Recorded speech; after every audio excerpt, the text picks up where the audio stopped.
Thank you, ladies. Mary. Thank you, Mary, for that introduction. And again, I just want to welcome everyone to our presentation today. Maria and I are very excited to be here with you to talk about sometimes a topic that is not so exciting, but definitely to impart some of our knowledge. And so we're just happy to have all of you with us today. So before we get started, I'd just like to take a moment to share that this material that's going to be presented today is really used for educational purposes only. It is intended to really assist peer professionals as they strive to improve the quality of documentation. This information must be understood as a tool for improving documentation rather than an exhaustive statement of an employer's legal obligations, which are defined by statute, regulations, and standards. And so we're just going to remind you to please consult your state guidance documents and state oversight agencies for specific documentation requirements. And that's just our typical disclaimer that we like to give before we launch into today's presentation. Before moving forward, I'll just take a moment to introduce ourselves so you know who we are and the expertise that we bring to today's topic. So again, I'm Yvette Kelly with NYU's McSilver Institute. I am a licensed mental health counselor in New York State and have spent my career, which is about 20 plus years, working primarily with children and families, but other um, underserved populations as well. One of my primary roles was really overseeing a children's behavioral health clinic, where in that role I became versed in documentation requirements for delivering Medicaid billable services. And so over the years, I really have continued to improve my understanding of documentation requirements and actually do a lot of training to a variety of providers, both clinical, peer professionals, in terms of the expectations around Medicaid billable notes. And so I will just pass it over to Maria quickly to introduce herself. Thank you, Yvette. Good morning, everybody. I am Maria Fuentes. I'm a family peer training specialist. I work with NYU McSilver. I'm a credential family peer advocate in New York City. I've been doing this credential for 6 years, but I've been an advocate for maybe 18 years now. Um, I'm a parent, and that's how I got into this whole peer business. So it's a pleasure meeting you all. I'll pass it back to Yvette. Thank you. Yeah, and just to say, we have Maria and I, she's a great team member, collectively pull our expertise to really talk through, how we can make this information digestible for peer providers. So she comes with that expertise, and obviously I come with a clinical background. So again, we're very excited to kind of bring all of that information here and present that with you today. So here are the topics that we're going to be covering during today's presentation. So we're just going to start with some level setting, with reviewing the purpose and some fundamentals of documentation. We'll then move on to review requirements for progress notes or case notes, as you guys might call them, detailing how peer values can be reflected in progress notes, and then close with offering a few strategies to support strengthening documentation among your team.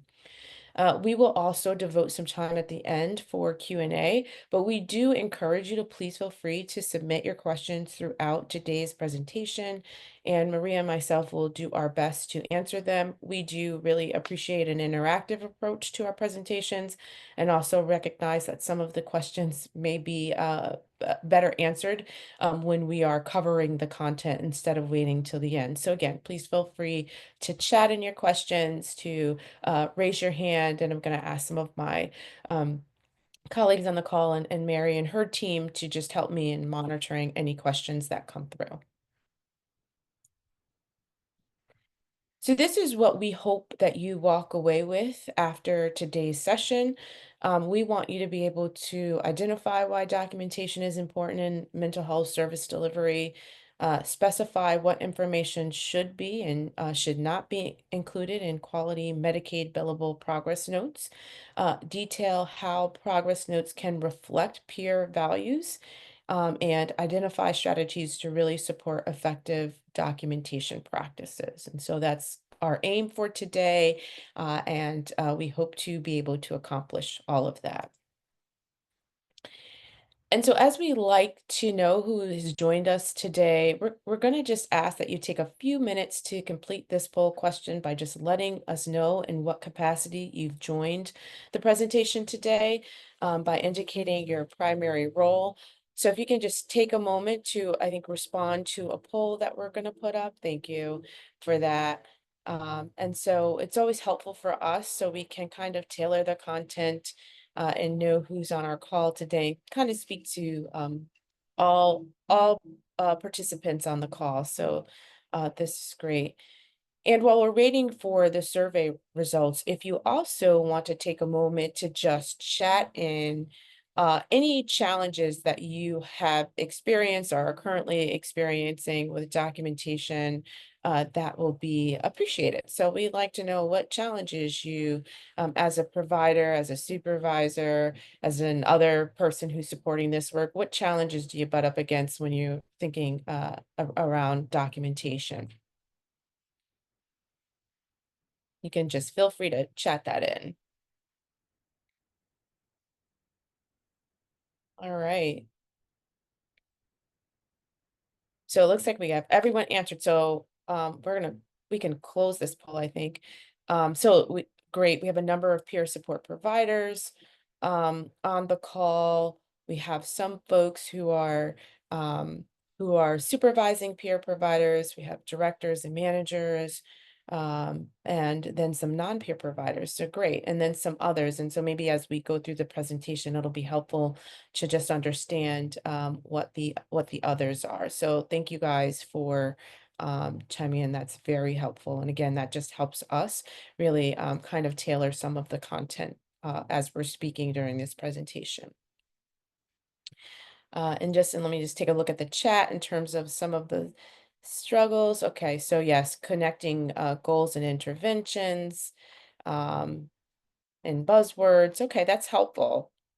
Helpful. Well, hopefully as we walk through this presentation, we can shed some light on that. And again, just to encourage you to raise your hand if you have any questions or need further clarification about what has been presented. So again, the one thing that I always like to start with is really just level setting around documentation and requirements. And this really just helps kind of feed information forward that you're going to need as we think about documenting progress notes and other pieces of the record. But for today's conversation, really specific to progress notes. But these are concepts that get pulled through. So some of the general principles is that there's a certain requirements as it relates to documentation. And again, none of these principles are new, but it does set the stage for why we want to talk about documentation as really an essential component of care.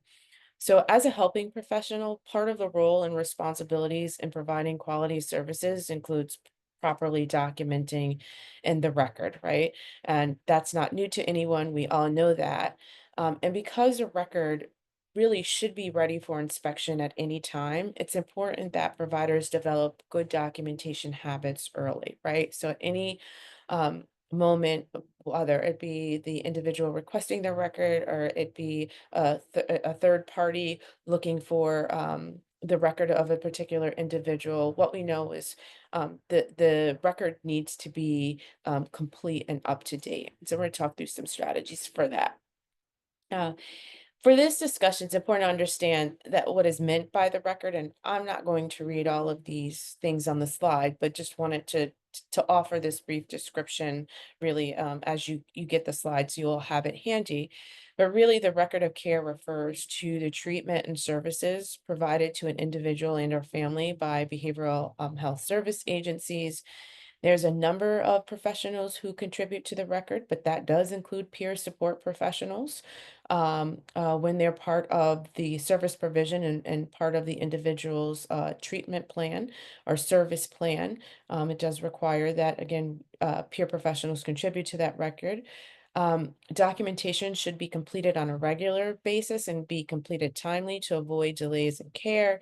and that the services that are documented are provided, whether those services are in person, virtually, at home, in community. And so, in thinking about that, I know sometimes providers need to really assess kind of their practices around being able to do this in a timely fashion, especially as they're up against some other barriers. For example, if you are providing services in the community, what does that look like in terms of being able to get your note in a timely fashion? And so, just recognizing that this is the complete record of care. Um, and so there are several expectations around documentation that are really integral in the role as a helping professional. And this really includes maintaining high quality documentation related to the services that a particular agency is contracted to and subsequently provides. While the agency is responsible for really the upkeep of the record, right? So they hold the record, they make sure that things are inputted into the record.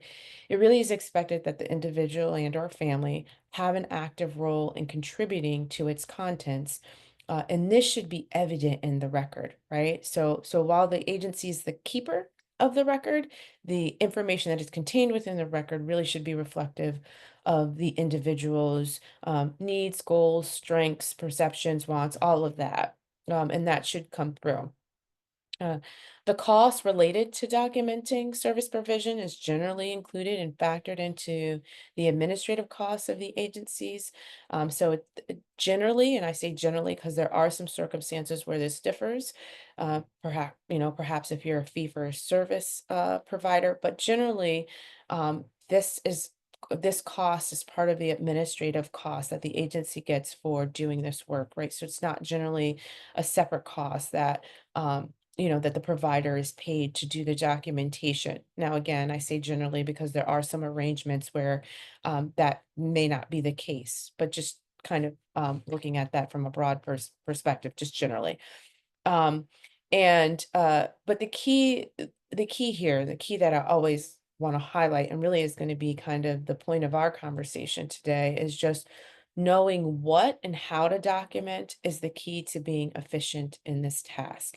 Maria and myself have done lots of presentations. We've met with lots of providers and spoken with them around just the challenge of um, getting notes in timely and just the amount of time that it takes to do that. And so we're going to be here to offer some strategies to talk with you around how do you do that a bit more seamlessly where you're not overwhelmed and it really doesn't contribute to provider burnout.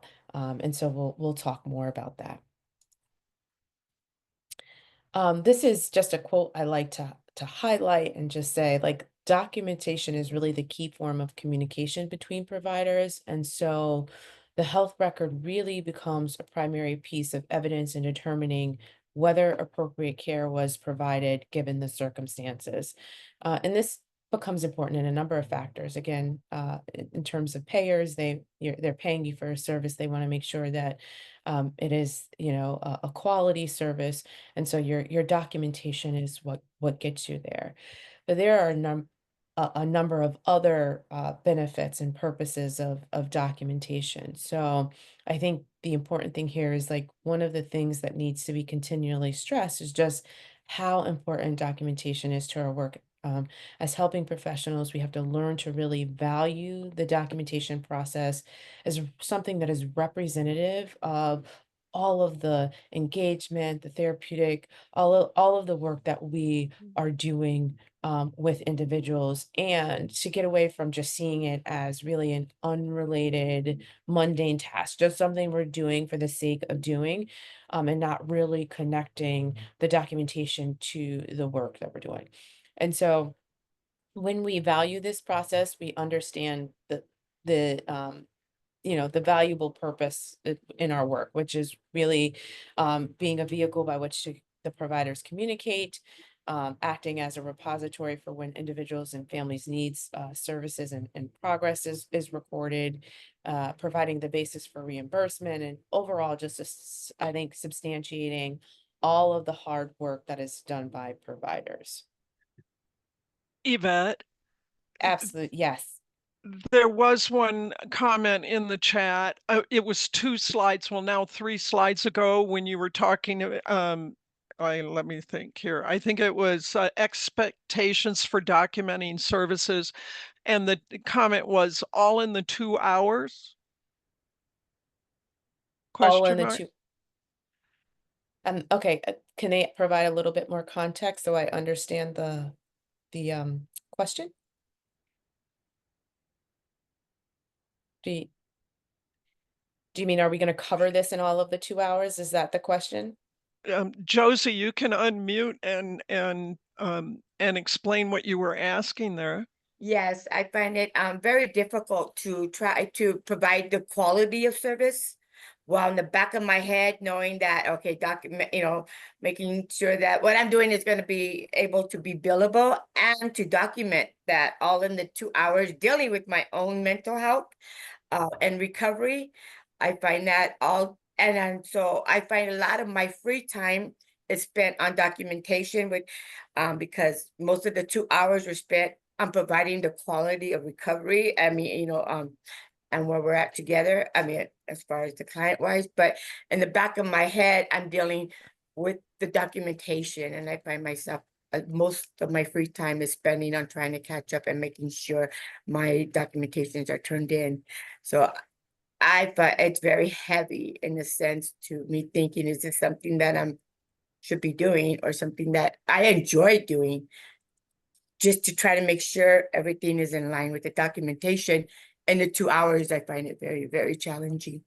But Yeah. that So yeah, Josie, thank you for that comment. And so that's important because one of the things that we like to teach people is how to doc. So and we'll go through it in today's presentation is like what is actually required from the progress note and what are the things that you should avoid from keeping you from doing long lengthy notes that take a lot of time that to your point you're like I met with someone now I'm like I have to do all this documentation. So we're going to teach strategy. We're going to talk about strategies today to really support that because the reality is that a lot of times, what we like to say is, you can do a relatively clear, concise, targeted note that meets the Medicaid billable requirements. Once you've developed all the skills, right? So this doesn't happen day one, but once you've learned to develop the skills in like 3 to 5 minutes, you could get that done. But it's a goal to aspire to, right? And so Maria and I have been doing this for a long time, so we're pretty good with it, but it does take time to learn the skills. And so we'll talk a little bit about that, but thank you for sharing that. All right.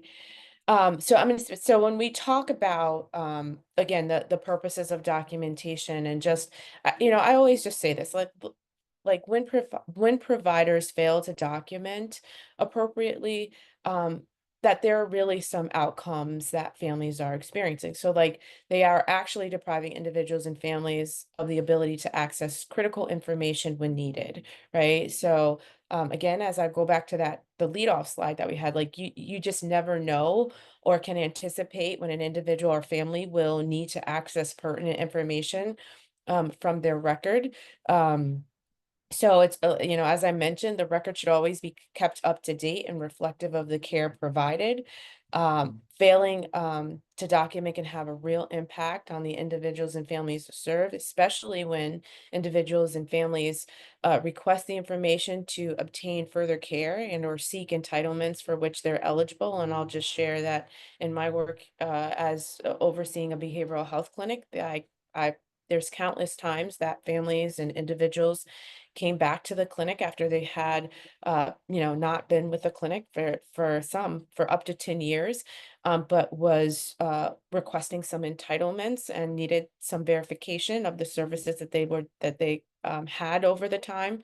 And so us not being able to provide that because the record was, not up to date and complete really does have real impacts on people. And I think sometimes folks forget that or fail to see that in the big scheme of things. And I understand that because we have a lot going on.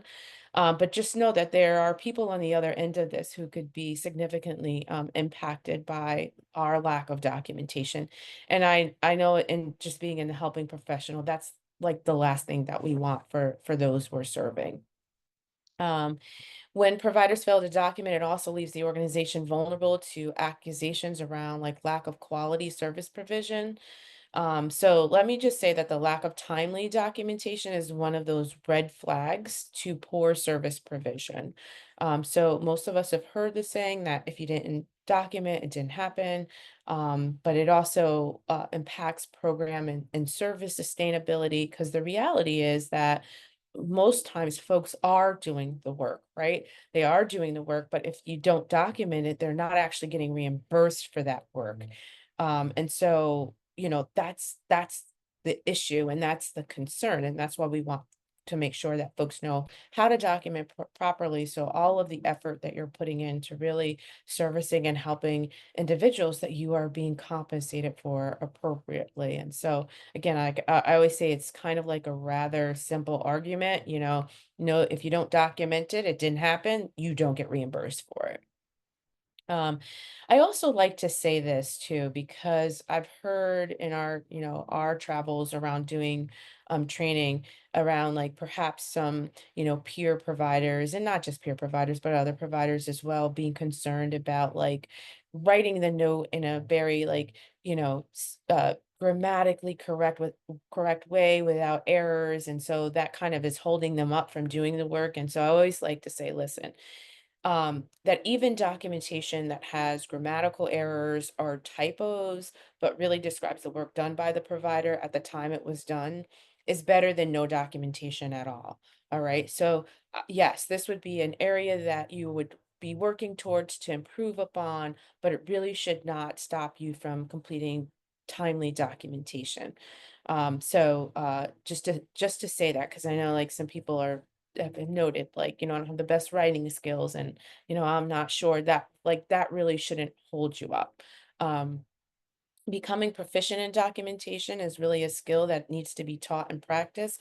So as I just said to Josie, this is not a day one skill. What I'm going to teach you are some milestones to getting to milestones that can support you into getting where you're pretty efficient in doing this task.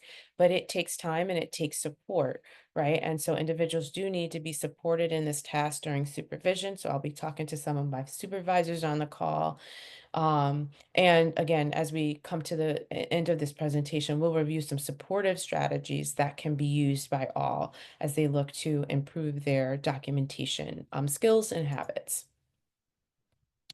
And so I'm just going to say, here are some of the cold, hard facts as it relates to service provision in the behavioral health space. There's no documentation, then there's no billing, then there's no money, then there's no services, and then there's no jobs, and there's no help for people who need it. And it's that, I mean, that's really just, I love this slide because it just puts it so clearly, right? Cold, hard facts. So just to say, it is not an option to not be proficient in documenting.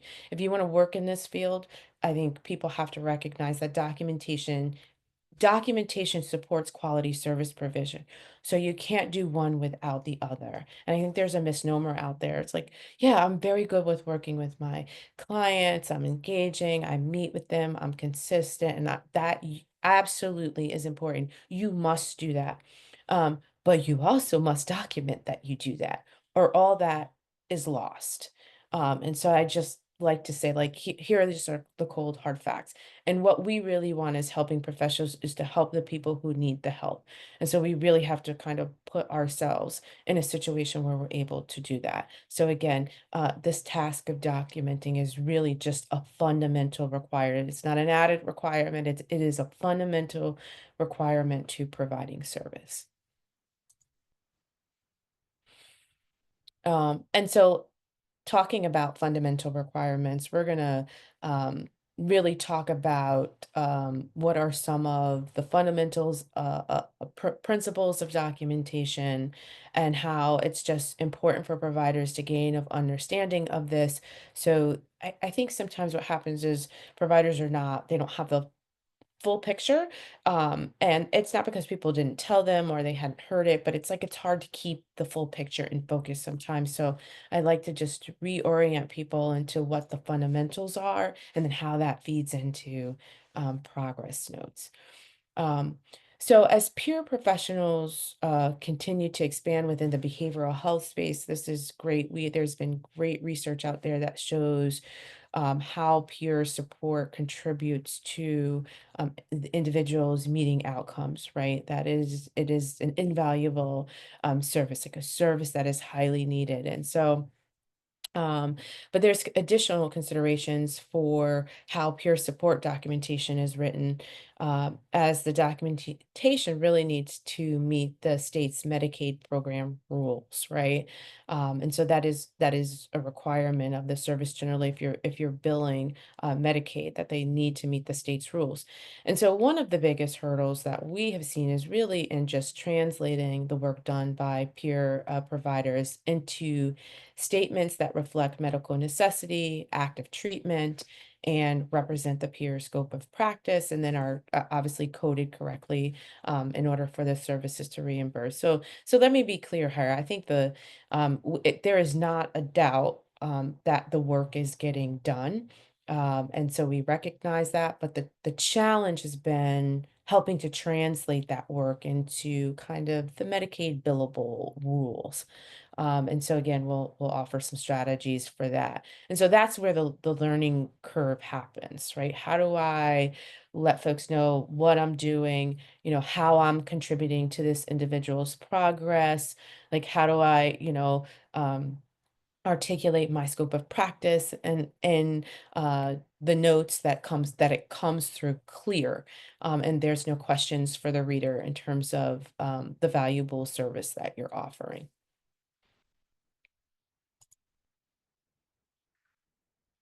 And so we talk about medical necessity as one of the fundamental principles related to documentation.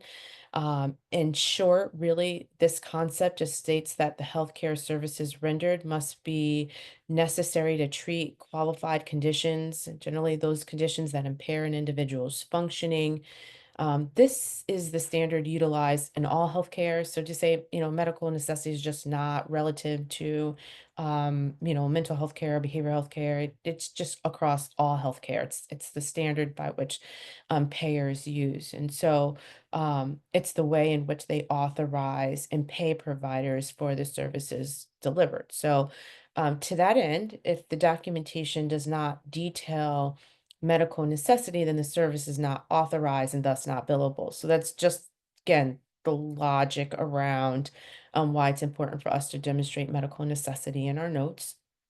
And so just to remember that when you're documenting, in part, you're documenting to meet the standards, right? So you're documenting, again, to keep a good accounting of the services provided, how the individual's progressing, but also to say, hey, this is a service that the individual or family still needs, and here's why. And so that's where this concept of medical necessity comes in. And then the second concept is really that of the golden thread. And what the golden thread references is really the need for all of the documentation in the record to be interrelated or connected, right? So the assessment, the service plan, the progress notes, and then ultimately the discharge summary, and then billing for all of these things should be interconnected and related, right? And so it weaves together all of the critical information and really provides a comprehensive view of the individual. So that being said, so the reader of the record should see the logical connection between each piece of documentation, right? Beginning with the assessment. So someone comes in, they say, I'm really struggling with this particular issue. I need some support around this issue. That there's an assessment that really details what those needs, strengths, and supports are needed, that there's a plan that's written to address those specific needs, right, that have been identified, and not some other need that hasn't been identified in the assessment. And that the work that you do with the individual really focuses around the needs that they've stepped up and said, I'm really struggling here. I need some help with this. And that the work that the service provider is doing is really to support the needs that have been identified. And then all that gets captured into, again, the discharge planning. So, once folks have attained their goals or have moving on, that all of that gets summarized. They came in for this. Here's how we supported them. Here was the services or treatment that we provided to mitigate those concerns. Here's how they did, and here's kind of the course of treatment that they've experienced. And now, and they met the goals successfully or not successfully, or they're still working on them, but met them enough to move on, and that we've billed for all of those things accordingly. So the golden thread is really a concept. And again, as any reader should be able to pick up a record and understand what has happened in terms of service provision for a particular individual. And, maintaining the golden thread really requires a constant focus on meeting the needs of individuals and documenting in a way that establishes, again, the need for the services, so medical necessity, and provides information that supports, decisions, interventions, and overall service provisions, right?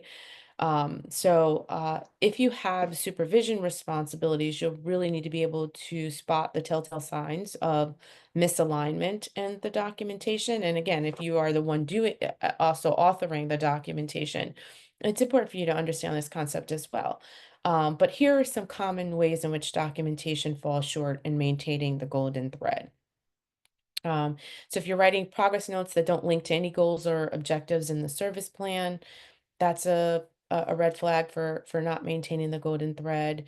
If your progress notes address a variety of issues, but none of which have been identified as a need in the assessment or service plan, you want to take a look at that. And what I will say is just because most of when working with individuals, this is not like a static process, right? It's very dynamic. So it's not to say that new issues don't arise or new issues don't come up. You just have to go back and reflect that in the documentation, right? So you just, for example, someone came in, they originally said they were struggling with one issues, but as you get to work with them, you realize, well, they're not really struggling with that. That it's more this issue. All of that is great. Just go back and update again the service plan, the assessment, so that folks have that again, that golden thread is maintained. And so folks know why it is that, originally they came in because they said the child had ADHD, right? But all your work moving forward is addressing depression. Folks are going to want to know why the disconnect, right? And so again, very dynamic. You just have to go back and close the loop on that and update your service plan accordingly. The specifics of the interventions used in the sessions are not described clearly or not within the scope of the role. So progress notes are also to showcase what you've been doing, how you've been working with the individual. And so that should come through clearly. It has to be more than just you having a conversation with someone, right? Like a social conversation. You have to document more than that, because having a social conversation with someone with no known purpose is not billable. It does not get paid for. And so you have to understand that point as well. Goals and objectives are not individualized, or they're not connected to the assessment findings. Goals and objectives should be highly individualized for the individual and for the person that you're working with.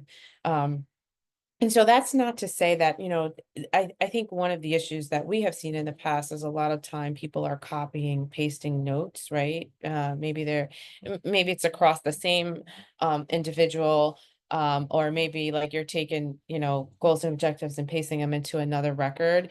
And, I get the shortcut in all of that. All I'm going to say to that is that whatever you're cutting and pasting should then be reviewed and revised to be reflective of the individual's needs, right? It shouldn't be just a blanket cut and paste. You should go back. Does it make sense? Is it relative? Is it relevant to this particular individual and this particular individual's circumstance? So that should be clear. And then I mentioned this one, really, like goals and objectives updated when new issues emerge, or when objectives are achieved, or when the individual and family is not progressing. And so these are things that are kind of red flags from a Medicaid billable perspective. You know, if I'm reading a note, if you're working with an individual and every week I see, no progress made, no progress made, no progress made, you know what I'm going to be thinking? I'm going to say, well, what are you doing differently? Why do you keep doing the same thing if no progress is being made? Does that may mean that you need to take it back and there needs to be an update to a treatment goal? Like so those things only go so far, but you have to start thinking about, well, if there's no, because then the question then becomes, if there's no progress made, then are they actually benefiting from the service, and do they actually need the service, right? And so we want to make sure that we're able to capture that information as well. I'm going to take a quick pause just to see if there's any questions that I need to address, because I know the content is pretty dense. So I just want to make sure that if there's anything that has come up, that I'm able to address it. Yvette, Yes. there's a question. There's two questions, one from Lisa Johnston in the chat that you might want to address. Okay. Let me just open my chat here. Oh, for some reason it's not showing my chat. I can Okay. read it. Okay. Thank you. Since the peer is empowered to make their own goals, even if I keep seeing another thing that they could work on, and that keeps coming up, if they don't want to include that in their recovery plan goals, then I am wondering how to update the plan.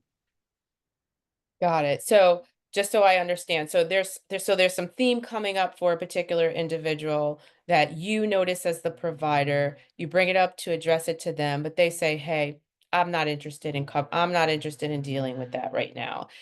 Did I get that right, Lisa? Just so I can provide some guidance on that. And please feel free to unmute yourself.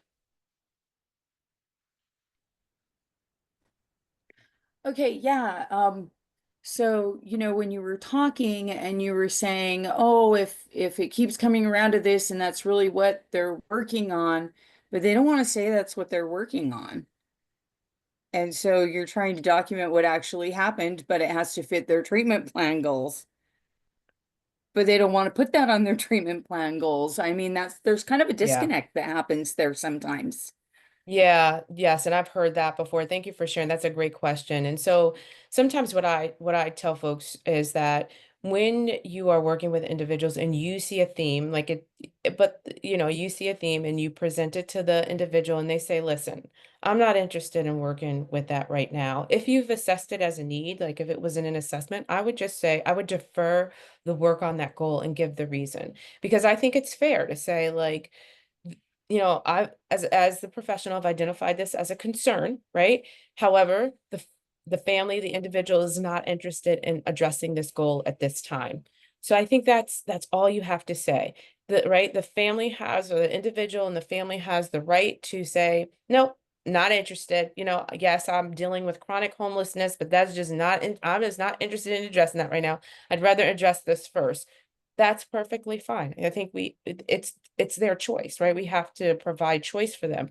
All we have to do in the documentation, though, to let folks know that this was a concern, we noted it, we spoke to the family about it or the individual about it, and they are not interested in addressing it at this time. We'll circle back around in a few months to see if they change. Does that answer your Okay, but question, Lisa?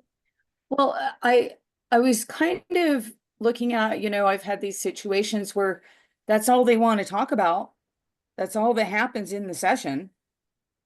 And then, Yeah. Yeah. they don't get to any of their actual recovery plan goals. So I understand, oh, this is a need that I see, but like they have these recovery plan goals. Mm-hmm. But all they want to talk about is the one that they don't want to put in writing. Yeah. So Yeah. so I have to document like relating it to the goals that they do have, but maybe they never Yeah. want to talk about those goals. Yeah. It's difficult. It's kind of and I've had this happen with a couple of different people. Yeah.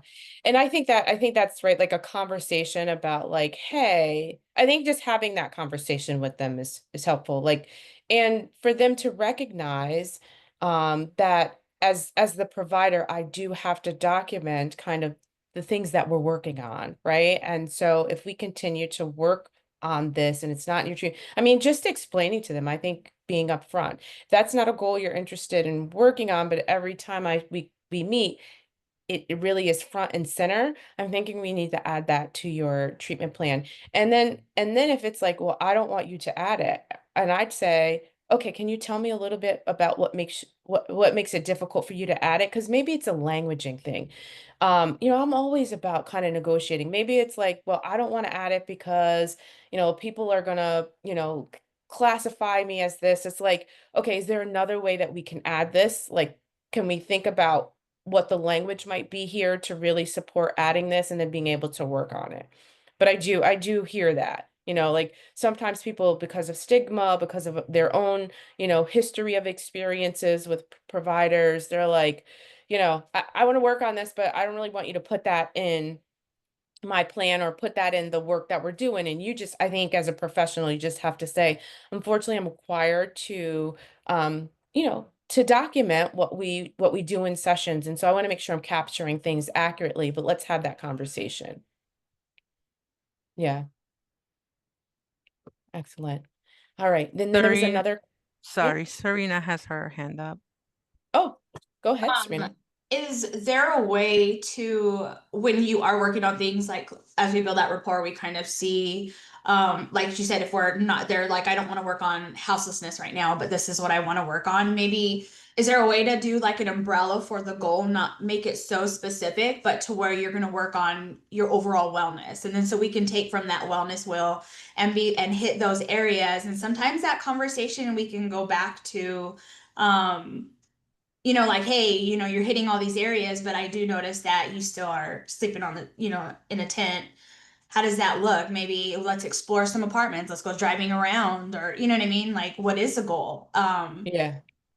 Is that Uh, something that I think as a like a clinician on our team would be able to do?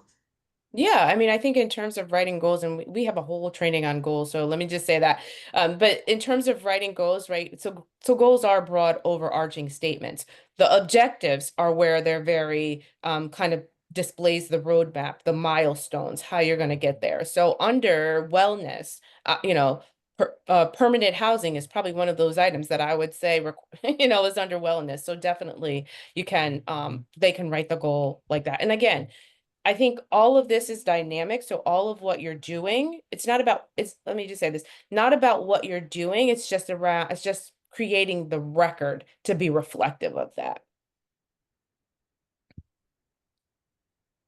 Okay. And I think there was one more question.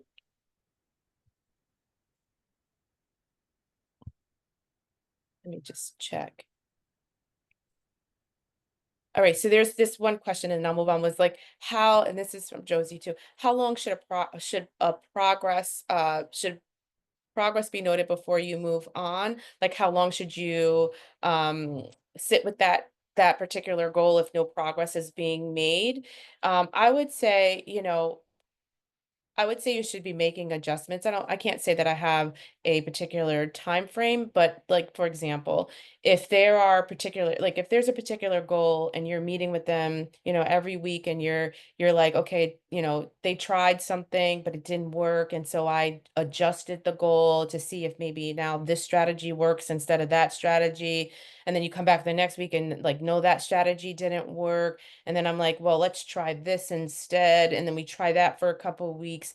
And then and then finally you get to the point where you're like, this is just not working. Then you want to revise the goal. But I can't say that there's like a particular timeline. I would say that if, you know, 6 months down the road, if there's constantly no progress, that's probably your cue to look at that goal or look at that objective, whatever you're working on, and really think to revise it in terms of where that individual is. All right. Those are good questions. Thank you guys. I'll move on just Um, okay, so next we're going to walk through really just some basics of documenting. And again, I'm going to pull all this forward into progress notes. So just bear with me here as we go through some of these key concepts. So the one thing that we want to make sure is that our again, and you will hear me say this time and time again, is that our documentation is accurate and complete. So documentation should really reflect your firsthand, direct knowledge of observable actions and behaviors, right? So it should be factual and objective. We want you to leave out any of your strong feelings and reactions. That's now is, when we're talking about factual, we're talking about, Miss Young, noted that she was concerned because of this. So like anything or when I walked in the house, I observed, and I'm making things up, but I observed, paraphernalia on the table. Like we have to be as accurate and as factual as possible. We should always list our notes in chronological order. Of course, if you're utilizing an EHR, that's really, we'll do that for you. If you guys are writing in paper, I'm not sure, then, it should be most recent to past. Your entry should be legible, right? Permanent and legible. So again, if you're using EHR, all of this gets taken care of, but if not, if you're using paper, just that is the same. And then, your note should be completed contemporaneously. And that just means occurring in the same time period. And, there are lots of discussions and questions about like, well, what does contemporaneously mean? And so in terms of the best practice standards, notes really should be written or entered the same day the service was provided.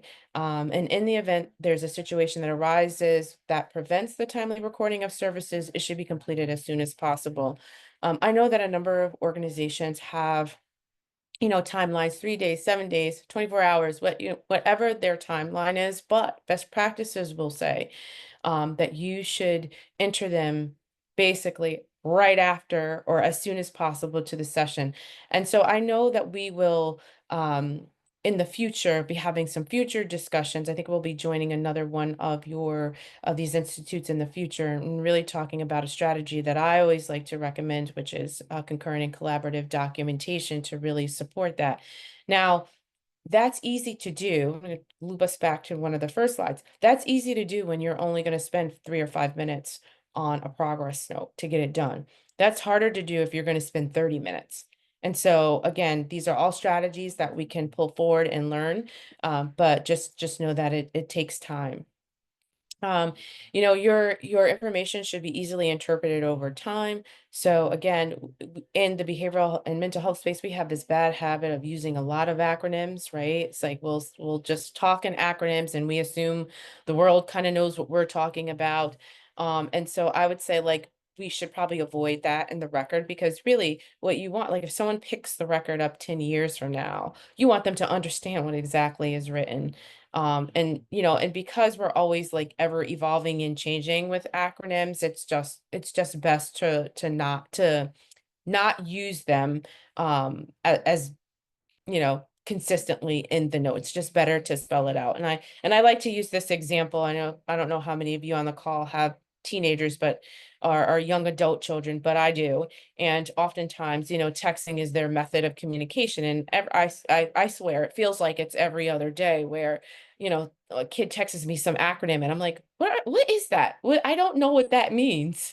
And so, it's almost like that, like, right? Like, I'm like, can you spell that out for me? I have no idea what that means. So just to be mindful about that. You also want to identify any information related to critical incidents, such as harm to self and others, any significant safety concerns, any mandated reporting concerns. You want to make sure that, you kind of note that so that you have record of that. This in the record for the individual should really only contain information relative to the individual or the family receiving services. Again, don't use names of other individuals in the record because that really is like a privacy concern. You can use initials or a similar method of preserving other people's identities, especially if that person is not on the case, right? So if like, for example, someone got into an altercation with their neighbor and you're noting it because it has significant implications for the work that you're doing, you'll say like, Miss Young got into an altercation with her next door neighbor. You wouldn't say like Miss Young got into an altercation with like Steve, or like you just want to preserve other people's identities. So that's important. And so again, just to say that quality services and quality documentation is really a complete package, and you really can't have one without the other. A quality service provided without quality documentation is actually not a quality service. So just to remember that. Next, we'll launch into the progress note pieces, and so I'm gonna walk through some just detailed requirements here, and just a reminder, you guys will have access to the slides, so you'll have all this information readily available to you. But when we're talking about progress notes, there are a lot of names that people utilize to describe progress notes, and so just to say that when we talk about progress notes, we are just describing any type of record of services provided by a provider and generally a healthcare profession. So no matter you call it case note, progress note, encounter note, whatever you call it, it is the same thing, and that is what we're referencing here. And so again, I'd like to just kind of just tie all this information. I'm trying to keep a golden thread through this presentation as well, but I'd like to bring us back to the purpose of documentation. It really is a record of services provided to an individual and her family. It really details the needs, the gains, and the achievements made. And it really contains the necessary details to support medical necessity of each delivered and subsequently billed service. All right, so that is the overall purpose of a progress note. And so we keep that in mind as we think about what we put in a progress note. And so there are several elements that must be identified within the progress notes, right? And so I'm just going to kind of frame them out here, and we'll talk in more detail as we move on. But like, who received the services, what services was provided, when the service was provided, why it was provided, how did the individual respond, who provided the service, right? And then the plan. And again, all of these are elements that should be included in a basic Medicaid billable progress note. And again, I'm going to say that this is not like state specific. This is CMS specific relative to Medicaid, right?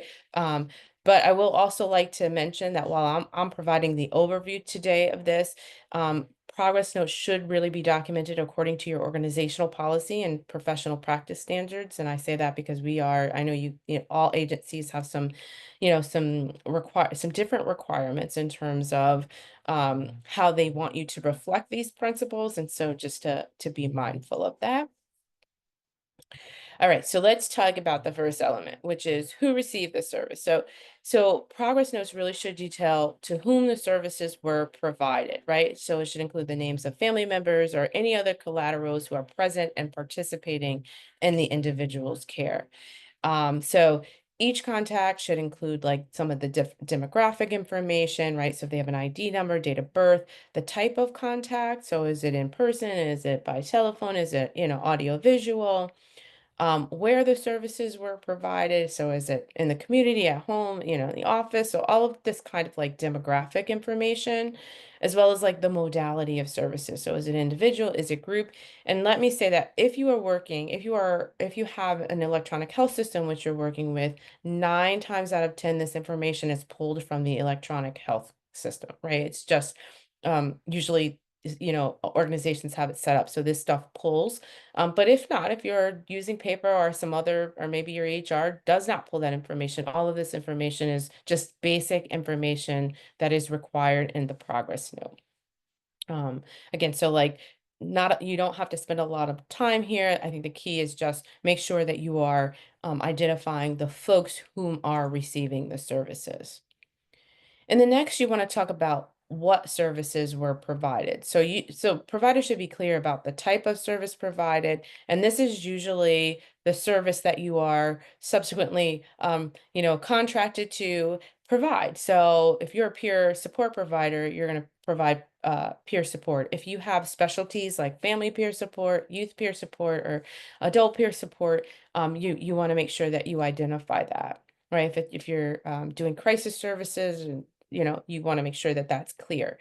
They should also detail the specific activities provided. And so this includes like what did you do when you met with them, right? What services were so I went to the home to provide family peer support.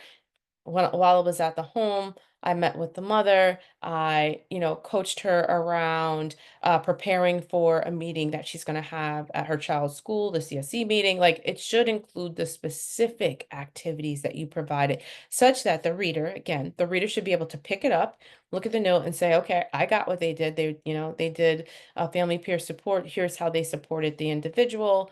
And it's clear. So, and just to make sure that those services are within your scope of practice, right? You want to make sure, if you're a peer provider, that the services that you are providing are within that set of, scope of practice that is for your profession. That's important. When the service was provided, so the date and the time of when the services were provided, a lot of time it's people express this in two different ways, right? So they'll identify the date, but they'll also identify the duration. Was it a 30-minute session? Was it a 60-minute session? Sometimes EHRs do time in and time out. So I arrived at this time and that's, and left at that time. That gives duration. So however that's articulated is fine. It just should be on there. Again, we talked about progress notes being completed contemporaneously with the event, so as close as possible. And I think, my note here about making sure that progress notes are completed timely is that late entries, particularly those created days, weeks, or months after, an incident or an encounter with someone, are really, I would say, like, treated with suspicion by payers and other people in authority, right? And so that it really lessens the credibility of the note just by the mere fact of being late. I mean, like if you and for a lot of EHRs, they have audit and timestamps. So if you are doing notes 2 weeks later, and just say something, arises and now there's an audit on this particular case, folks are going to see that you did that note 2 weeks later. And then they're going to say, well, how accurate can that note be if that person did it 2 weeks later? How can you realistically account everything you did in that time period when you're writing the note 2 weeks later? Now, perhaps there maybe is some reason for it. Maybe you had some notes and you actually just transcribed the note into the system. And you would need to be able to say that and defend that. But that wouldn't be good practice. So I always say, like, that is one of the issues with not being timely about completing notes. And so you want to really work to develop good note-taking habits early so you can be timely with your notes. And again, a strategy that maybe to consider is a concurrent and collaborative documentation to really support that. Yvette, there is one question in the chat that says, can you do both family and peer in one note?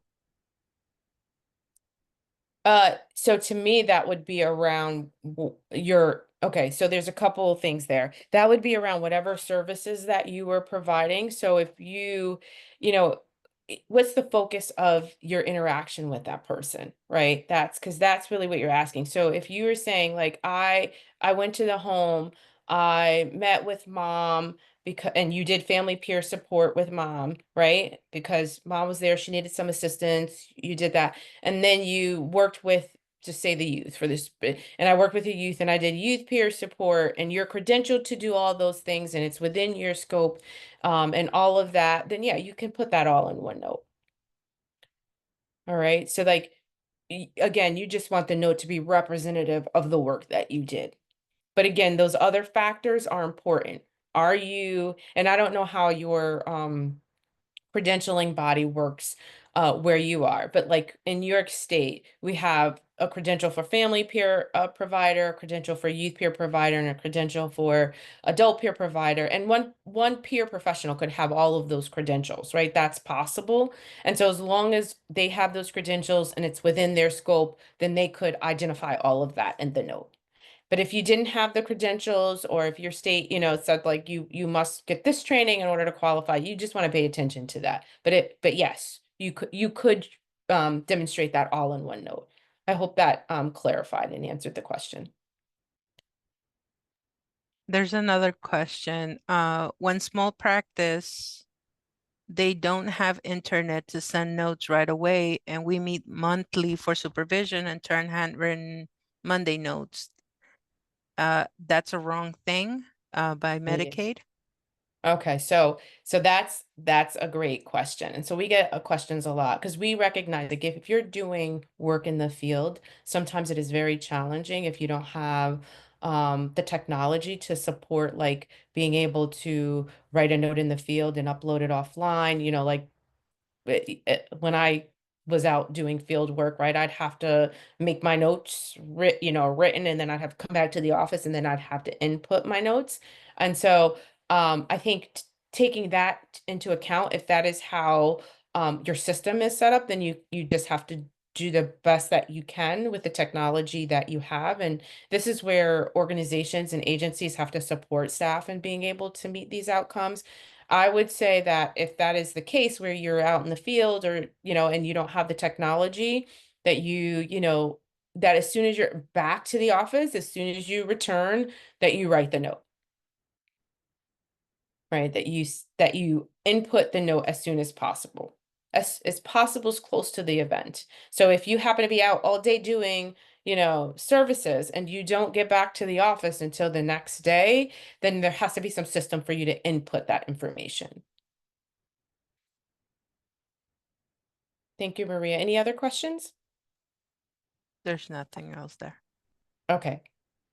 Perfect. All right. So then we'll move right along. So the individual's response to outcomes is really to the services provided, really to ensure that the documentation effectively represents the participant's perspective, right? Providers should always document the individual's response and outcomes to the services provided, right? So, you know, individual, met with this individual, they, I'll give this example. So like Miss Young stated that, exploring her concerns were helpful as she now feels prepared to discuss her concerns with the school. So you always want to make sure that you are identifying the individual's response to that intervention.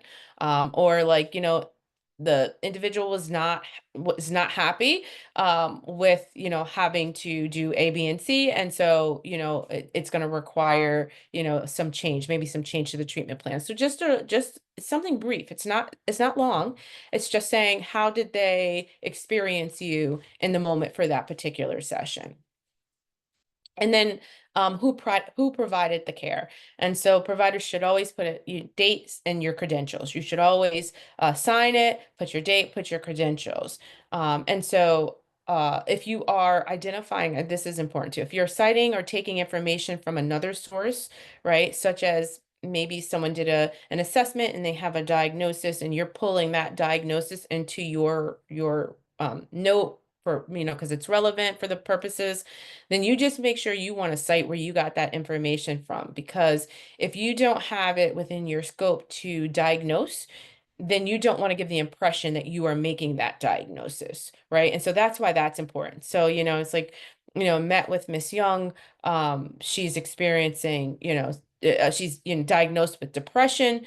That's not within your scope to diagnose, I'm imagining. And so you want to make sure that if you're pulling that information, you got that from the psychiatrist actually, that you just reference that so folks know, and it doesn't seem that you're operating without your scope. And then the next is really just a plan of action, detail the next steps. What's your plan for continuing the work to make sure to address any emerging concerns and safety measures? And then identify when you will be meeting with folks next, right? So those are kind of like the 7 steps. And I'm just gonna quickly go through an example. Oh, I'm sorry, I think I skipped one. Here, I'm sorry. I'm sorry. Technology sometimes is not my friend. But here's like just an example of a progress note with all of the items included. I'm not going to read this note. I'm being very mindful of time here, and I know Maria has some really the meat of the presentation. But my purpose here to really show you this is that even though there's like 7 elements that need to be in a progress note, you can do this relatively simply and quickly. So note the length of this progress note here. It is not pages long. It is, it probably, again, when you're efficient in the task, can take you 3 to 5 minutes complete, and it hits all of the elements. And I've kind of numbered the elements here so you can kind of see like, oh, that was 1, that was 2, that was 5, that was, 6, so that you can kind of map it to the slides that we just went through. But again, not this is half a page, a paragraph if you were to kind of take out all of my coding here. So this can be done very simply. The key is to be focused in the information, to report just the information that's needed. So that's important. Here are some common progress note errors, which we know Maria and I have done a lot of again training and across the state where these things come up all the time, right? Here are some of the recording irrelevant details. So those are details that are not directly related to the intervention goals and objectives, and they shouldn't be included. That's just a waste of time. Including a play-by-play of the session, so detailing every conversation and every interaction between the provider and the individual, that's a bit excessive, but it's also a time suck. You don't want to do that. Writing lengthy notes, and that's different. So it could be that you're just writing kind of all of the concerns that came up, but in a way that's very long-winded. Again, that's like going to be very difficult for you to maintain some balance if you do that. And then using judgmental language. So again, making assumptions, and when you make an assumption, you're really reaching a conclusion or making a statement that is accepted as true or certain without like full information or proof. And so you want to avoid doing that as well. And so these are some things that just in terms of, I want you to know that will increase your time in completing progress notes if you kind of document in this fashion. And again, this is not a day one thing. People do this all the time. We see it. It takes some time to kind of teach folks how to discriminate between what actually needs to be in the progress note versus what does not. And so for the next one, this is just an example. I thought we would launch a little poll here. I want to read this example to you, and I want you guys to just pick out what you think this example is an example of. So if we could launch that poll. All right. So, oh, thank you. You put the example in there. So so this is an example, and again, just shoot your answer in the poll to what you think this is. Ryder arrived at the home, knocked on the door, and proceeded up the steps. Once in the home, this writer proceeded to sit down on the couch to begin the session. Once we sat down, we were immediately notified by workmen in the home that the family had to leave as the pipes were frozen. Miss Smith was informed to call her landlord to report the issue. Miss Smith immediately phoned the landlord, who stated that she would try to get someone out that day. Miss Smith stated that she that she needed to reschedule our appointment. Yes. Okay. So yeah. Okay. All right. This is, I thank you for you guys responding. I can see like sometimes these things are not always straightforward, and it could be a combination of all three of these things. But the one thing that I think you guys got it here is really a play-by-play of the session. And so understanding that you don't need to record every interaction, like I knocked on the door, I went in the house, I did like that's not a good return on your investment is how I'd like to say that. It's too many details, takes too much time. You don't need to do that. It's not needed. And so that's just, one example of how notes can become overwhelming is because we have a habit of recording in that fashion. All right, we're going to go on to the next one. And we're going to give it one more. And let me just move myself. If we could just launch this poll, launch the next poll. And so thank you for that. So again, I'm going to read through here and you just chime in which one you think this is. So arrived at the youth's family home to complete an assessment. Upon entering the home, I was greeted by several family members, including the youth's cousin, Omar, who was recently paroled from prison. All family members expressed an interest in helping the youth succeed. You guys are pretty good here. I see it. Yes, right. The recording of irrelevant details. You guys got that pretty good. Yeah. So the irrelevant detail here is like, who needs to know that his cousin was recently paroled from prison? Does that have any impact on the care that's being provided? And so that's like the test to ask yourself. when you're thinking about what's included, what's not included, does that have any relevancy to the work that you're doing? And that's the important piece about that. All right, thank you guys. And try to move this. Okay.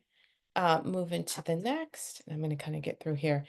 And so what's not included in the progress note? I think that's important. So we talked a little bit about this, but speculation and assumptions, personal feelings or judgments about individuals, that's not included. Any events or experiences that are, or descriptions that cannot be substantiated as well. So like all of these things are things that, that should not really be included. And we just have to be mindful of that as we, as we document. All right, I'm moving on to the next. A few comments around personal notes. A lot of time people like to include their personal notes, and sometimes people experience personal notes as notes that are like not within the EHR, not things that you were putting in the EHR. But I just want to caution you about that. I mean, there's lots of different thoughts about it. Some people believe that personal notes are actually not private or legally protected notes. And so you just want to be mindful of that. And then if you have any working notes, for me, I'm erring on the side of transparency and working with individuals and making sure that we're not contributing to an environment in which like we're talking and doing things behind people's back and not willing to share with folks. I just always tell people to just think about this as a practice, because honestly, if you're writing something in a note, I mean, let me say this, there's very minimal circumstances in which you would write something in a note that you shouldn't be able to share with the individual. And so I just like to caution people about that respectful communication, transparency, working with individuals. And I know you guys pride yourself on that. So again, it just seems like we probably shouldn't be encouraging folks to have like notes separate from what you would discuss with the person. Again, there's some very rare circumstances in which that might be necessary, but just in general. And then group notes, we often get a question around group notes and what should be expected. And so again, some of those same basic demographic pieces are included in the group notes, but specifically, group notes should really indicate group as the service modality. It should be clear that group was the intervention that was provided. The number of participants who are in the group should be identified, the number of service providers present. So sometimes, groups run with like maybe a clinician and a peer provider or some combination of other folks. You want to make sure you note that. And then a group progress note really should be written for each group session. So one note for the group session overall, did this group, here's what we were working on, here's what we took away. And then on top of that, a group note should be written for each group participant. And again, can be very brief, could be something like Miss Young participated in the parenting group. She took a lot of, was very insightful, and like it was group. It doesn't have to be extremely exorbitant, but that should also occur. All right, so that's a lot. I know that was pretty dense. Going to stop for just a second for questions, and I'm going to pass it over to Maria, who's really going to talk through reflecting peer values and progress notes. So any questions? There were no questions, but there were some comments on the chat about the last one, the examples that says that could be judgmental too. I've been told not to include other people's names in the notes other than clients, which is absolutely right. There was a comment about it could have relevance if the peer has had troubles with the law and if the peer is court ordered to meet with you. Yeah, Yeah. that was an Yeah. interesting. Yeah, Like, so right. So sometimes there are individuals who you're working with who they have some mandates to work with, like there were, again, as you say, required to work with you. I always just want to say this, that even though they may be required per se from a different entity, they still have a choice, right? They could choose not to work with you. They just will have to deal with the consequences of that. So I always like to present service provision from the framework is like this, it's still a choice for you. You can choose to participate, and let's think about how we spend our time together, right? mhm. And you can choose not to participate, but that does mean that, I may need to notify the court and that will have implications for you, but I'd much rather work with you on something that you think would be worth working for, right? Um, but again, we sometimes we get stuck on language like you're mandated, you must do this, you like, and so that doesn't generally work well, even when you technically they are mandated clients. And so Lewis, Louis, yes. yeah, Yeah, I had mentioned that. I probably would have said with one of the people that I work with who are court mandated to work with me, I might have left out the Omar part, but I might have mentioned the cousin. And then two, this kind of ties back a little bit to when you were talking earlier about not making progress and the reports keep saying no progress made. A lot of times that can kind of happen because the people don't really want to be there. So that can yeah. be a tricky aspect to that too. So just a couple of thoughts there. Thank you. Yeah, no, thank you for that. That is true. And again, if you find that folks are not making progress because they're mandated and they actually don't want to be here, I always say like you just have to reflect that in the note. But I always, I'm always trying to find the avenue. Like I get that you don't want to work on you, I get that you don't want to be here. I get that you're not interested, but is there anything that while you're spending your time with me, is there anything that you'd like to work on? Or would you prefer to sit in silence? And then I would document that. Like it's such a, there's so many different strategies, but I think in terms of the documentation, just being just reflecting that. I think if you find that they're not making any progress because they're not engaged, that's what I'm writing. Unfortunately, despite several attempts to engage the individual, at this moment they're not interested. I will continue to, reach out to see if I can engage them. It's as simple as that. Yeah. Transparency works wonders. When you let them know, hey, you guys are the ones that need to be here. And never doubt the seeds that get planted. We've had clients I've worked with for 4 years, and to see them from the first time we started to now, it's amazing. And it could have been SUDS, and they never went to SUDS group. They never wanted it, but we were able to put little seeds along the path, and now they've been sober for a whole year. Don't doubt that lack of participation from people, because it does go in sometimes. Yeah. Absolutely. And I was one of them. I was stubborn. I had my peer for 3 years and I didn't want to budge, and I sat there and I said, well, you're here. I'm watching TV, do it. But my thing was to go out the door. I was an isolator. And here I am as a peer now. So 3 years, I could only imagine what she had to write, because we sat there and she sat in silence and I didn't care. And but little by little it worked. So I've been in, it's been what, over 4 years since I haven't had a peer, but it took her 3 years to get me where I'm at. So it works. Yeah. Thank you. Thank you for that testimony, Ashley. That's very helpful. Thank you for that. All right, I'm going to pass it over to Maria to walk us through the second part of our presentation. Thank you, Yvette. All right, so now we're going to talk about reflecting peer values and progress notes. Again, if you have any questions, just feel free to raise your hand or unmute or put it on the chat and we can chat through this.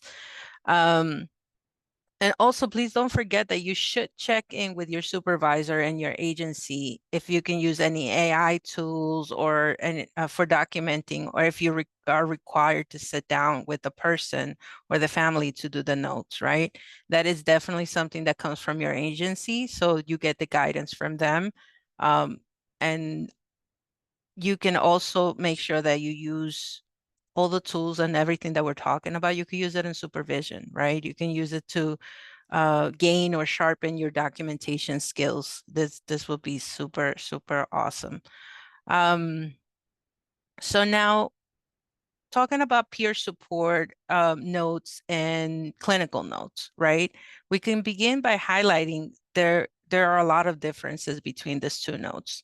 Um, peers, peer support notes, they use the language of ordinary human experience. So it's person-centered, right? We're talking about the person, we're naming the person when we're writing our notes. We're focusing on recovery and resilience. We're including the person's strengths. We're using the person's goals for their recovery. And it is all about the person. So, and this one is mostly aligned with adult and youth peers because it is for the person, right? It's a little bit different when it comes to family peer because the family, the parent is actually working for the well-being of the child. So the documentation will look a little bit different because we're talking about how can we support that parent to gain skills to be able to support their child, right? So that's the little bit of a tweak there. But nevertheless, we're talking person-centered, we're talking about the person, we're talking about the child in that way. Clinical notes are very important as well because they describe this information about the family or the person that they're working at, their clients, but they are talking about clinical work, right? Their clinical language, like diagnosis, they're talking about symptoms, medication. They're focusing on the management of their symptoms. They're identifying challenges to be addressed. It's very specific, right? It's very clinical. It explores root causes of current challenges. It provides recommendations for services. So there are some things that can maybe overlap with peer work, but we got to make sure that we don't get confused because sometimes a lot of the work that we do can seem clinical, but we're not clinicians, right? We are peers, and we have to make sure that we are aligning our work to our codes of ethics, and we are able to bring it from that lens, right? Both services are important. Both services are, are a highlight of the work that we do with the person or the families that we're working with. It is for their benefit, for their growth, and they are the center of the work. These services, for especially for peers, is to build relationship, to be able to work through and get to know the person or the family that we're working with. Next, please. Okay, so supporting peer support, delivery, and documentation. Peer support is recovery oriented, right? Many of you are adult peers or what do we call them here, Yvette? Certified? Yeah, special, we call them, we have combination of certified peer specialists, advocates. Yes. Yes, thank you so much. Yeah, I'm a family peer, so I get stuck on that one. Thank you. And this is, again, mostly the recovery part is mostly for adults and for youth peers than for families, for the same reason I mentioned before. Families are focusing on learning to navigate the systems for their children or the loved ones. And family peers thrive in collaboration because that is what is needed for them to be able, for us to be able to go through those systems many times, right? It's not individually, it's not for us. So it's not about recovery. We are not able to focus on recovery. We're able to focus on collaborating to be able to support our child into them getting better somehow within the systems that we have to navigate. It is a voluntary service. Ideally, everyone would have a peer. In a way, we all do, right? We do talk to someone that we that we care for, that we can get some advice from. The peer service is not a must. It is not something that is dictated. The services that are provided is not like you have to have them unless it's court order. Let me just mention that. But it does focus on the relationship that you build between the peer and the person receiving the services. It is respectful, trusting, works in collaboration with one another, and we're using a lot of empathy, which helps the model, which helps the peer model these skills to the person at the family that they're working with, right? For them to be able to sharpen their skills. It is trauma informed. So peers use a strength-based framework to emphasize physical, psychological, and emotional safety to further empower the person to focus on their growth, their well-being. We use a trauma lens that allows us to see people from a different perspective. We all have experienced a traumatic event in our lives, and we all need empathy and support at some point in our lives. So next, please. So how does this align to documentation?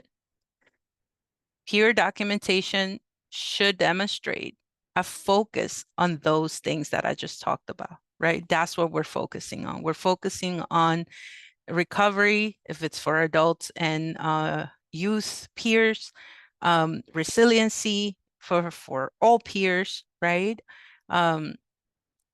Activities that support the core principles of peer support, like empowerment, hope, voice, choice, person, family center, culturally and linguistically responsive, and community-based. The support is based on shared lived experience and mutuality. So as peers, we are people with lived experience. We see things differently. We treat people differently because of that, right? We've been there many of times with the people that we were walking along with. So that's important to note on your documentation. Collaboration with other service providers, including safety planning and care coordination tasks, right? Again, we thrive in collaboration, but we have to work with one another. Relationship building is super important. Identification of and connection with formal and informal supports. You see, that's something that kind of aligns to clinical work, right? We are supporting people into services. We are guiding them the best way possible, but nevertheless is their choice, whatever it is that they want to do.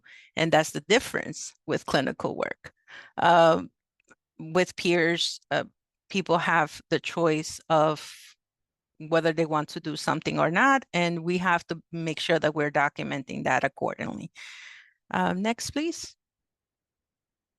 Peer documentation should demonstrate the use of human experience language. We're avoiding clinical language, as Yvette had mentioned before, right?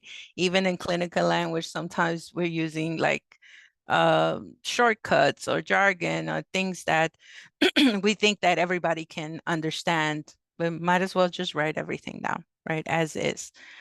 Use the person's words, terms, prefer name and pronouns, culturally specific terminology.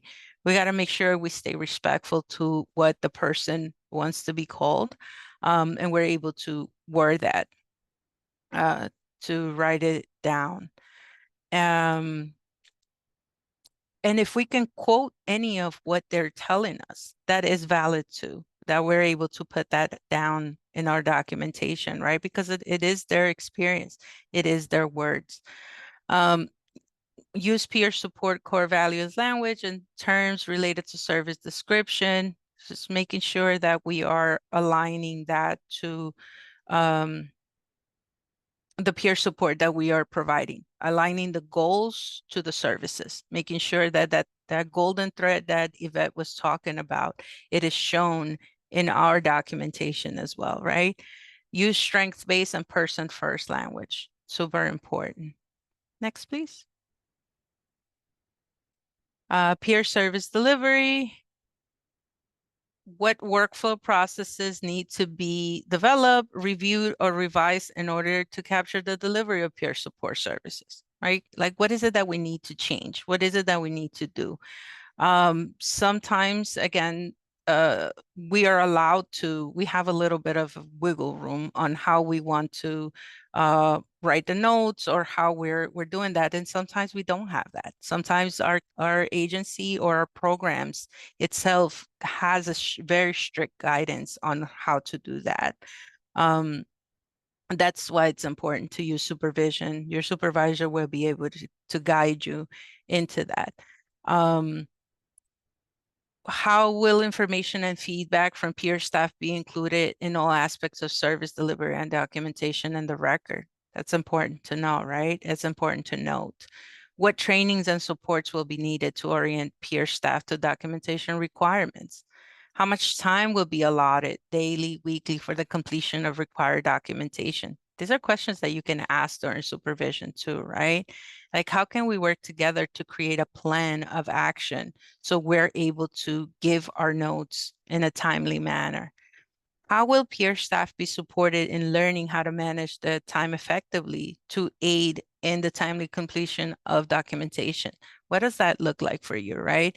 Somebody mentioned there was no technology in their agency to be able to do that, but they have a plan where they meet once a month to give in their written notes. So if that's a plan that you guys have because it works for you, then just make sure it aligns with the state mandates and you guys are able to build through that, because that's important. You got to make sure that all those things align for your agency to be able to bill for those services. What oversight processes will be put in place if there's anything that comes up, if there are any issues, right? If there's anything that fell through the cracks, like what can we do? How can we support that? How can you find support with something like that? How will the supervision process be documented? Like, that's something that I would ask my supervisor for sure. How did you document the supervision process? You can use supervision to your advantage in that sense to be able to gain the skills that you don't have. We are not trained to do documentation as peers. That's not something that we're trained on. And I think that it should be something that is added to because it's not something that comes second nature for many of us. But it's a teachable skill. It's a learnable skill. It's something that we can actually master if we put in the time. But as Yvette mentioned before as well, we need support for that. We need to make sure we're supported through this process. Supporting peer documentation consistently links back to the peer support provider's purpose and role. This is the content of peer support provider progress notes, connecting the individual's stated goals, such as the person request, defining life goals, objectives the person needs to achieve, to be able to be part of that community, right?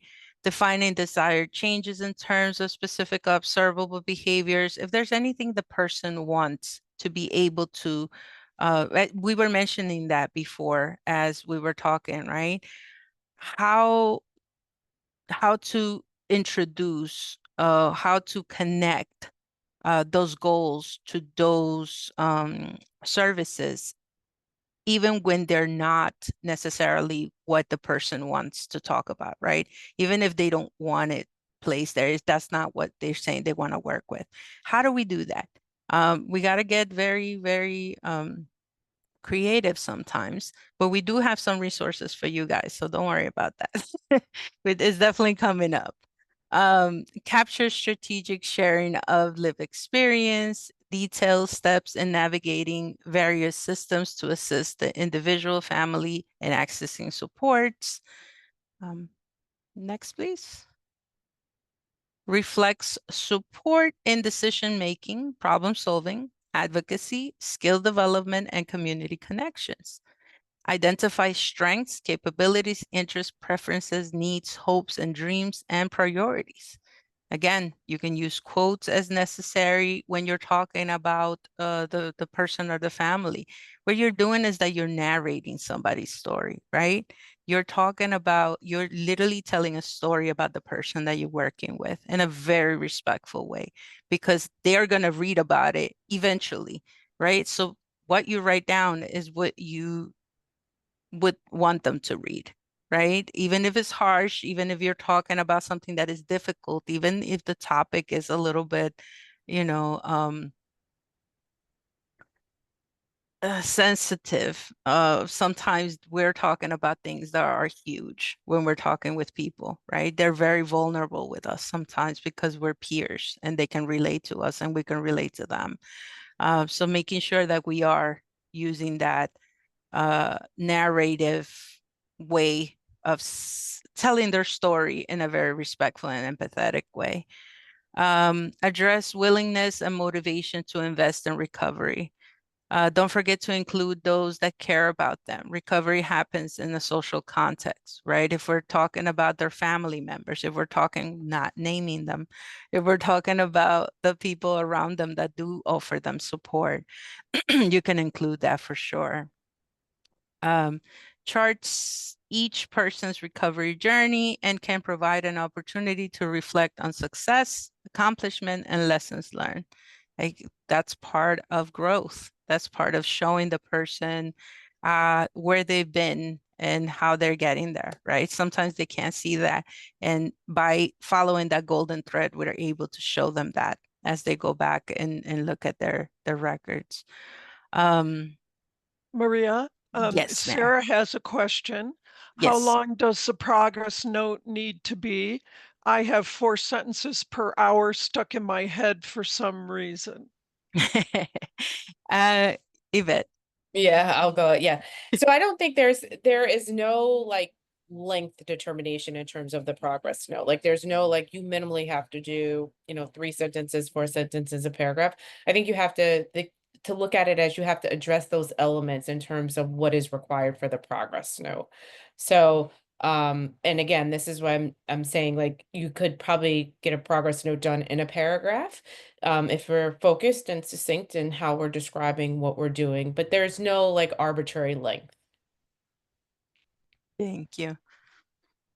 Next, please. So a few things to check before submitting a progress note. Make sure that it is written in complete sentences. Make sure that there's good spelling and grammar. It does not use acronyms or abbreviations. We talked about that, unless it is universally understood, but please stay away from it because sometimes it's not. We assume that it is, but sometimes it's not. It states the reasons for your visit and who you met with. It refers specifically to the goals and objectives in the child, youth, or adult's treatment plan. It explains how your work with parents will benefit the child or the youth, which is part of the family work, right? If we're talking about family peer advocates. It includes what you observed or were told. You're not speculating. Your judgment is not going in there. There's none of that happening. Next, please.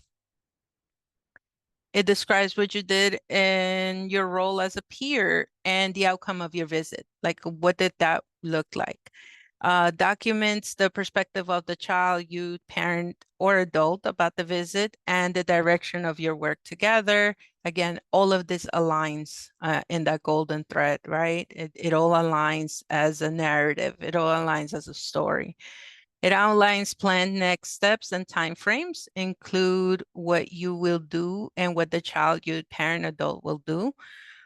Uses first person, respectful, non-stigmatizing, non-judgmental language. That is huge. Now, we're going to do a little bit of an activity real quick. I'm going to read you this. You tell me after this, there's a poll. So meet Drew. Drew is an addict that began abusing drugs and alcohol around 12 years old. Drew was manipulative and a real party animal. The addict hit rock bottom and even cut the wrist.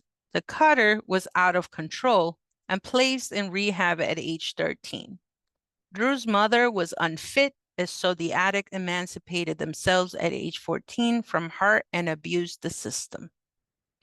Now the poll, if you could please launch the poll.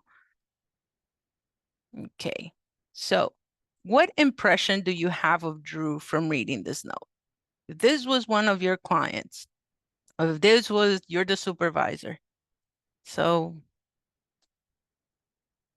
we're gonna give it a few seconds. It's dysfunctional, is he brilliant, intelligent, out of control, trouble, capable? Okay, I think we got mostly trouble, dysfunctional, out of control. Some say bright and intelligent, and some say capable. Okay. Thank you for that. That's awesome. So now person-centered language. Now let's use that. Meet Barry. Barry is a person that has a substance use disorder.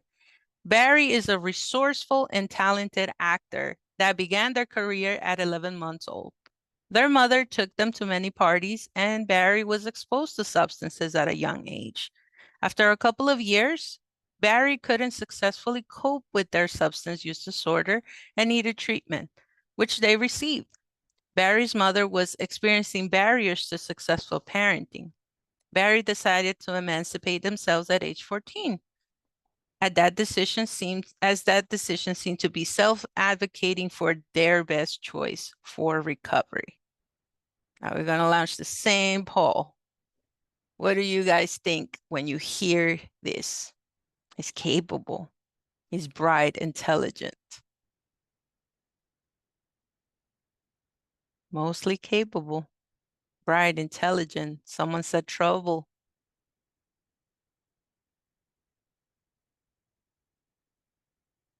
Gonna give it a few secs.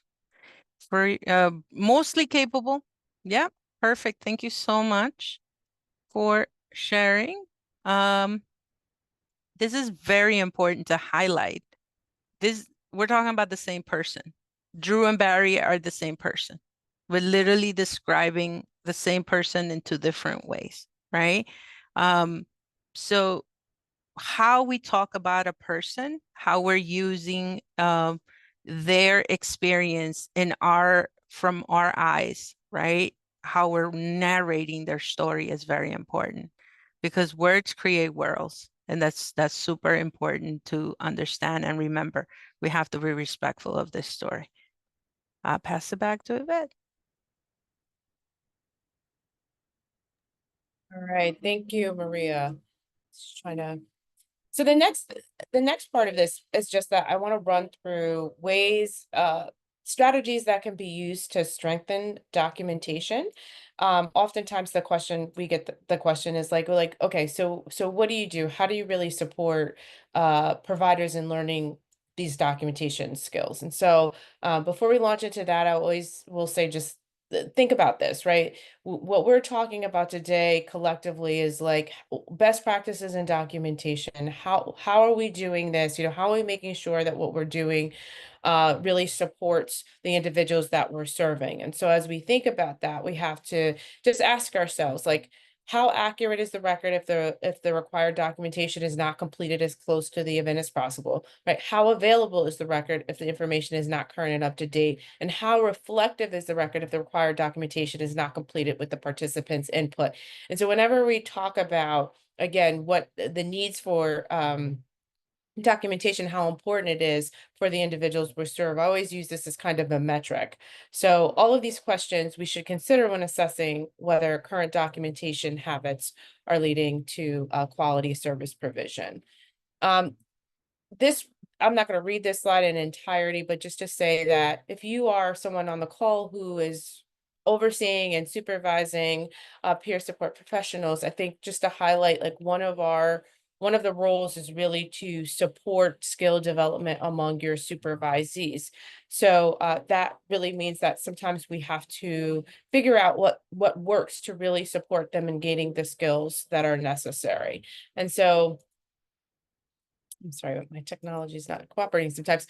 And so one of the things that, I'm going to run through just a couple bullet points around how we can strengthen documentation practices.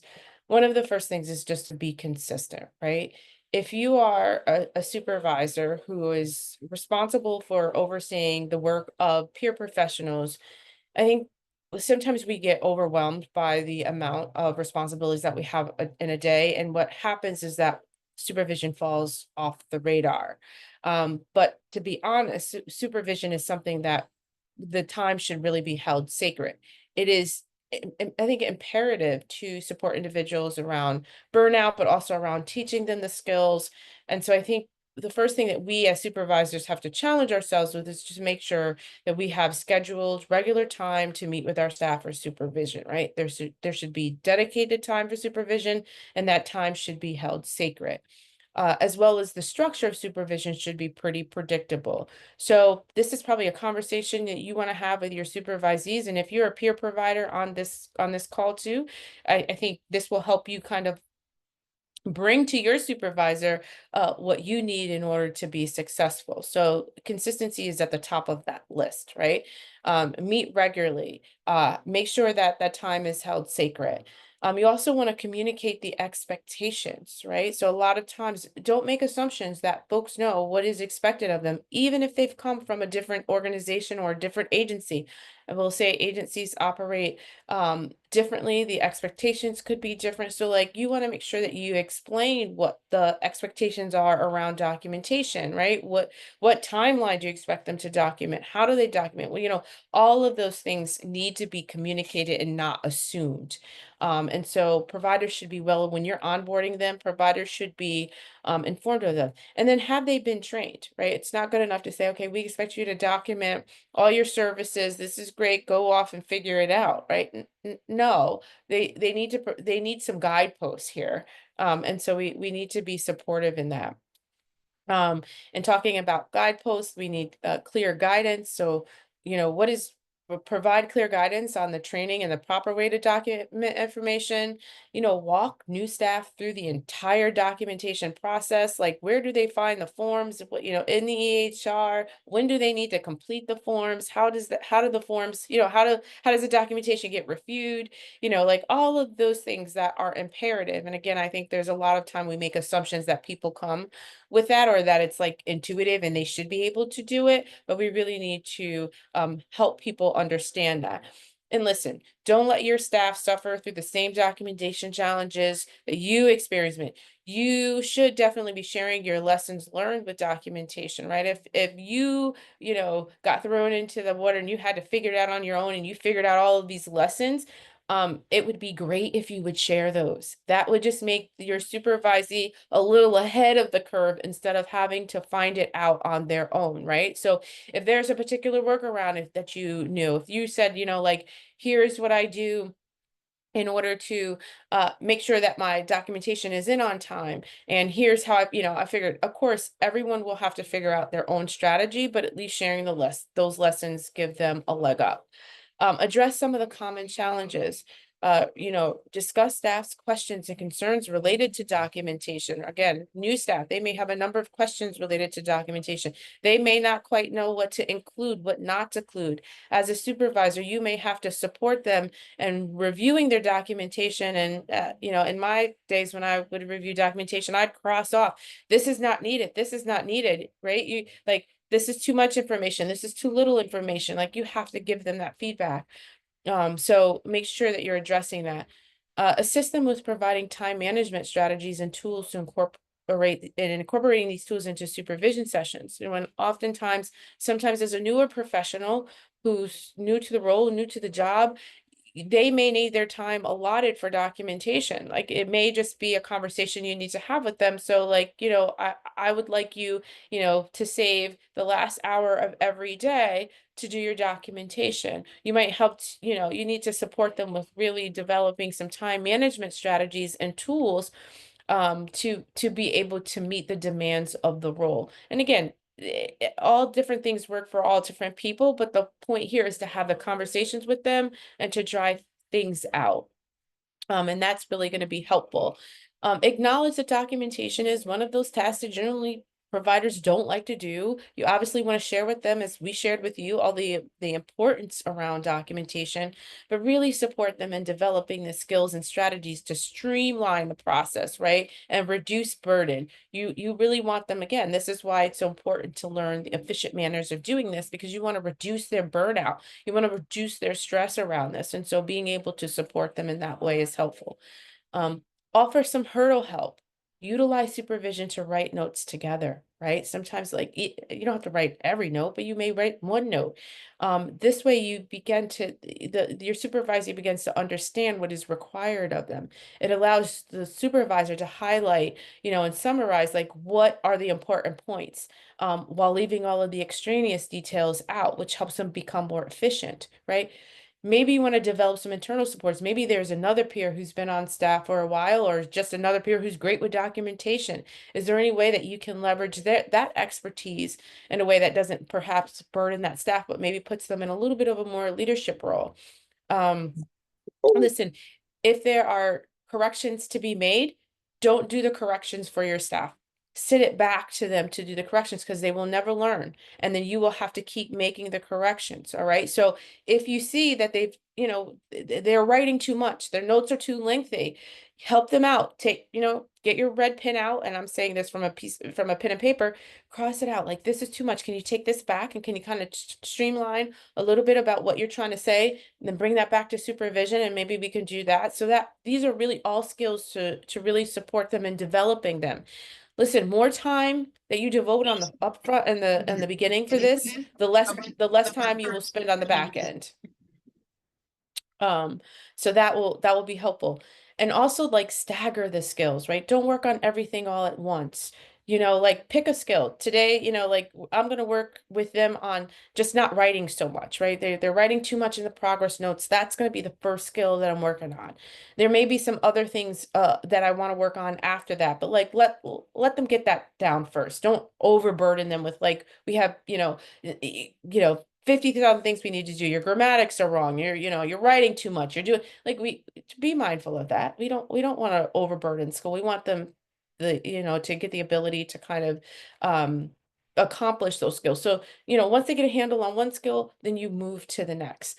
And those are all great strategies. Again, provide timely feedback. Feedback is critical and key.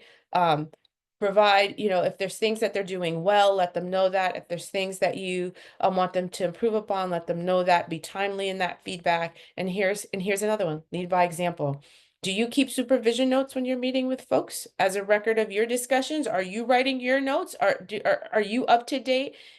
Just model, and you should, if you are supervising folks, supervision notes should be a part of your repertoire. And making sure you're, again, giving and ask them for feedback as well. And so those are some of the strategies that really help strengthen the documentation practices. And one last thing before I share, I let Maria share with you some of the resources, is that if you don't know, if you're not really good in documentation yourself, go ahead and learn as well, right? Take training, again, do some refreshers on what your organization requires. Like, get your skills up to snuff as well, because you have to teach them. And so that's going to be important. And here's some takeaways. I'm not going to read this because I'm being mindful of the time you will have. These are just general some takeaways from today's session, but I do want Maria to let you know what resources we have available, so that you have some options that you can look at that may be helpful for you. Go ahead, Maria. Thank you, Yvette. So the documentation done right series, this is something new that was created here. These are some additional resources for peer support delivery. You can have access to this. There's a link that was shared in the chat. You have to create a free account, and then you have access to all of these resources. Next, please. So we can start off with the sample action statements or the sentence starters that can be helpful, and that can maybe you can use it as the buzzwords that you were talking about, right? This can help peers to support them in writing notes, linking goals to services. It can help on how to begin a service note or how to compose a note altogether. And remember, this is a skill that is not necessarily taught to us again. It's not a training yet, but it is a teachable skill, and you can master and you can make it all yours. It can be a little intimidating, but definitely it can be something that you can learn. The next one will be the conversation starters. These resources by peer type will help you by guiding you to describe your role to someone who's interested in services. These tools are tools of engagement, and they can serve as an outline to tweak it out and make it your own. And there's also one for a clinician to be able to introduce peer services to someone that might be interested in services. This also helps in the collaboration between clinicians and peers. Yeah. Next, please. The episode of care is not. Oh, thank you. Yeah. So, and this one is a clear example of the golden thread that Yvette was talking about, right? This can be definitely used for you to kind of understand what does that look like. There's a pre-admission note, there is a progress note, treatment plan, and a discharge summary as an example of strategies on how clinical and peer work can be documented for a person receiving services. And we truly hope that you guys utilize them, enjoy them, make them your own. And yeah, just Yeah. Thank you, Maria. And again, course. we know that the time is down. I'm glad we were able to answer questions throughout. I don't see any more in the chat, but again, I encourage you to take a look at these documents. Just know these documents, while we made them as for the peer community in New York State, they are generally applicable. So we hope you can utilize them as a resource. You'll sign in, you'll create an account, you can download them. It is free of charge. There's no fee for that. So we do encourage you to take a look at that. And hopefully we can talk with you guys soon in the next conference. It was a pleasure. Thank you, thank you, thank you, Yvette and Maria. Wow, so much information. What a great presentation. And I urge everyone to go on the site and download those resources. I will include them in the email with the link to the survey, which the survey link is in the chat.